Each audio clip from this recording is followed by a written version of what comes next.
कर्नाटक में 3 असम्बली हलकों के ज़िमनी इंतखाबात की सियासत शुरू। शिगांवी असम्बली हलके के लिए कांग्रेस ने मुस्लिम उम्मीदवार के नाम का ऐलान किया।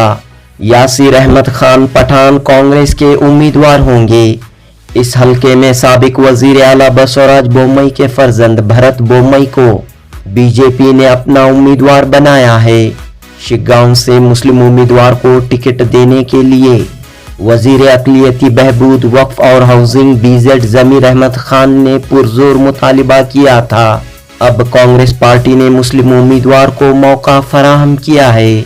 अब देखना यह होगा कि कांग्रेस पार्टी मुस्लिम उम्मीदवार की जीत को कहां तक यकीनी बनाती है।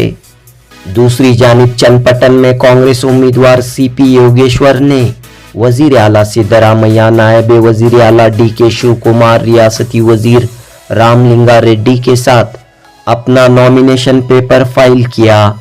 CP योगेश्वर के खिलाफ JDS निखिल कुमार स्वामी को अपना उम्मीदवार बना रही है। शिगांवी चन्नपट्टन के बाद एक और असम्बली हलके संडूर में भी बाई इलेक्शन हो रहे हैं। बल्लारी जिले के संडूर में आज कांग्रेस उम्मीदवार अन्नपूर्णा तुकाराम ने एक बड़े रोड शो के जरिए अपना परिचय नामजदगी दाखिल किया।